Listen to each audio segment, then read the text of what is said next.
गेहूं खरीद हो ही नहीं रही है। उस समय भी हम लोगों ने आपको बताया था कि सरकार गेहूं की खरीद कहीं की नहीं है और सरकार के हर आंकड़े गलत होते हैं। उन्होंने 20% भी गेहूं की खरीद नहीं की है, सरकारी खरीद। अभी कुछ दिन पहले मुख्यमंत्री जी हवाई यात्रा पर निकले थे फसलों को देखने के लिए, मक्का की और तमाम फसलों को देखने के लिए हवाई यात्रा पर निकले थे। बताइए, जो लोग किसानों का सामना नहीं कर सकते वही तो हवाई यात्रा करेंगे। हमारे पहले मुख्यमंत्री हैं जो फसल को हेलीकॉप्टर से देखने निकले थे और फसल को देखने के बाद एक भी केंद्र नहीं बना। अभी सरकार बता रही है कि हम एमएसपी पे खरीद रहे हैं मक्का या और फसलें। हम उदाहरण के लिए पूछना चाहते हैं, कन्नौज में बता दो कहां केंद्र खुला है। जो हवाई यात्रा आपने की, जिस जिस रूट पे आपका हेलीकॉप्टर गया होगा, कहीं एक केंद्र बना हो तो बता दें आप। दूध उत्पादन तो हो ही नहीं रहा है प्रदेश में, और जो सहयोग जो सरकार की तरफ से मदद मिलती थी उसको भी बंद कर दिया उन्होंने। काऊ मिल्क प्लांट पहला बना था उत्तर प्रदेश का। काऊ मिल्क प्लांट के प्रोडक्ट बनाने के लिए काऊ मिल्क प्लांट पहला बना था उत्तर प्रदेश में, वो भी सरकार ने बंद कर दिया। मेले तो बंद कर ही रही है सरकार, ये भी बंद कर रही है। आज हमारे बुनकर भाई आए हैं, जिस लगातार बढ़ा रही है, भ्रष्टाचार लगातार बढ़ रहा है। और सुनने में आया है भ्रष्टाचार और जमीन में तो भारतीय जनता पार्टी मिली हुई है ही उसमें। उनके एक किसी एमएलसी को भी कूट दिया गया है, कुट गए हैं। अगर किसी पत्रकार में वीडियो हो तो हमें भी पहुंचा देना। मैं एक बार फिर अनीस मंसूरी जी का और उनके सहयोगी साथियों का बहुत बहुत धन्यवाद देता हूं। अपने प्रेस के साथियों का भी बहुत बहुत धन्यवाद। सीएमओ के तबादले को लेकर डीएम और सीएम आमने सामने थे, उसमें जो विधानसभा के स्पीकर है वो कूद गए हैं। एक तरफ डीएम सीएमओ के भ्रष्ट होने के आरोप लगाते हैं, शासन को लेकर दिख रहे हैं। विधानसभा के स्पीकर ये कह रहे हैं नहीं ये बहुत अच्छे हैं, बहुत अच्छा काम करते हैं, भ्रष्ट नहीं है। और दो विधायक सरकार के स्पीकर के अगेंस्ट में लेटर लिख रहे हैं। एक सीएमओ को लेकर डीएम और स्पीकर आमने सामने, और उसके बाद स्पीकर के आमने सामने दो अमेरिकी। पहले तो हम लोग सुनते थे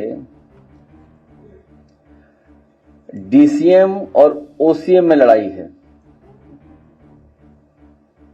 outgoing chief minister, DCM deputy chief minister. जो डबल इंजन की सरकार थी तो डबल इंजन टकराने लगे, उनके डब्बे टकराने लगे, अब गार्ड के डब्बे भी टकराने लगे। आउटगोइंग सीएम, जो सीएम है वो बाहर जा रहे हैं, उसमें क्या है। आउटगोइंग सीएम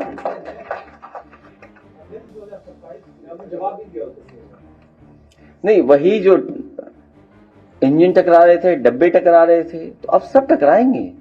और उसी का परिणाम देखिए ना, कोई कूटा जा रहा है, कोई पीटा जा रहा है। कौशाम्बी जैसी जगह पर जहां पर दो डिप्टी सीएम ने माहौल खराब कर दिया, किसी को न्याय नहीं मिलने दे रहे हैं। ये जो हैं सरकार में बैठे लोग, ये न्याय नहीं देने दे रहे हैं। जिन्होंने संविधान की शपथ ली है वो किसी भी पीड़ित परिवार को न्याय नहीं मिलने देना चाहते हैं। और अभी हमारे पार्टी के प्रदेश के अध्यक्ष श्यामलाल पाल जी उस परिवार से मिलने जाना चाहते थे। पुलिस है इनके पास, पुलिस लगा दी, नहीं जाने देंगे आपको। अब आप एक्सरसाइज करिए भागने दौड़ने की, चोरी छिप करके जाइए तो आप जा सकते हैं। स्वास्थ्य मंत्री जी बोलते हैं कि प्रदेश में स्वास्थ्य व्यवस्था है वो बहुत बेहतर है, लेकिन वहीं मौगा जिला अस्पताल में जो है एक पेशेंट को जो है कोयले का घोल दिया गया और कहा गया कि यहाँ दवाई नहीं। ये कोई नया ऐसा नहीं हो रहा है। सुल्तानपुर में दर्द या चोट किस पैर में थी, किस हाथ में, और लगा दिया किस हाथ में प्लास्टर। ये कोई नई बात है। अच्छा, जो है भी मान लो जिसका जो काम है वो काम ही नहीं कर रहे हैं। हमारे ओसीएम साहब का काम क्या है, सबसे प्रिय काम क्या रहा, पूजा पाठ। और दूसरे का काम क्या था जो स्वास्थ्य विभाग जिनके पास है? कभी हमारे हाथा वालों से पूछ लेना,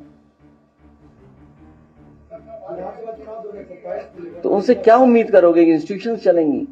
आप सोचिए, रिजल्ट आ गया है, अभी नए बच्चे आएंगे एमबीबीएस के, उनको एडमिशन होंगे, नया बैच ऊपर पहुंच गया, मतलब पुराना बैच ऊपर पहुंच गया हुआ, नया बैच आएगा।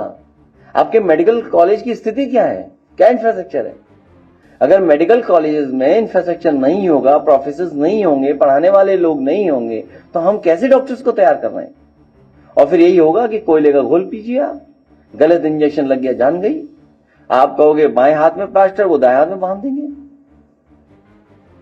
और ये कोई पहली बार घटना नहीं हो रही है।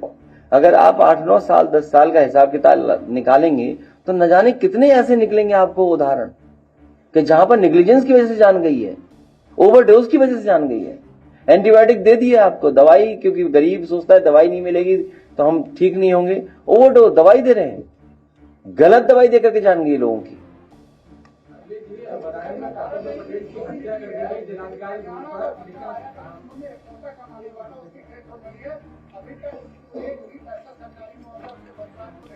आप नाम भिजवा दो, कैश भिजवा देगी सरकार 5 लाख।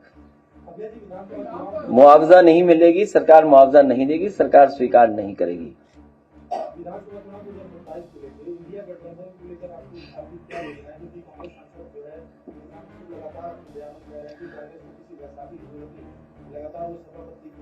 देखिए, हमें किसी के बयान पर, हमें किसी ने पत्रकार साथी के ट्वीट पर या सोशल मीडिया लिखने पर आपसे या और से हमें कोई लेना देना नहीं है। हमारा इंडिया गठबंधन इंटैक्ट है। जिनको जाना है इंडिया गठबंधन से चला जाए बाहर।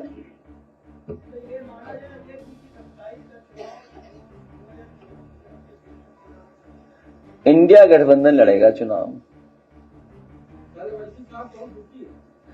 अरे वीडियो हमें ला दो।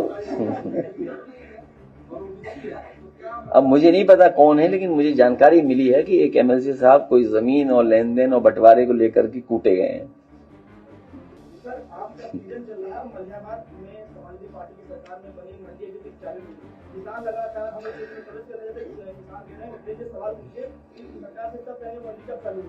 ये सरकार मंडी नहीं चलाएगी, ये सरकार आपको ऑर्गेनिक वाइन पिलाएगी,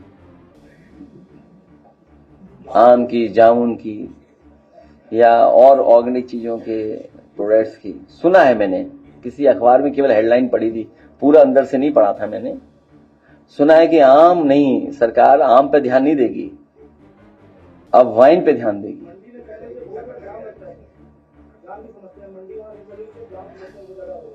वो बहुत ही मॉडर्न आम के लिए मंडी बनी थी, एयर कंडीशन थी, और जाम न लगे उसके लिए वहां पर ट्रक कैसे खड़े होंगे, लोडिंग अनलोडिंग कैसे होगी, जो लोग मंडी में किसान या और लोग आएंगे मजदूर, उनके लिए कहाँ वॉशरूम होना है, कहाँ चाय पियेंगे, कहाँ नाश्ता करेंगे, उन तमाम सुविधाओं के साथ एक मॉडर्न एयर कंडीशन मंडी बनाई गई थी आम के लिए।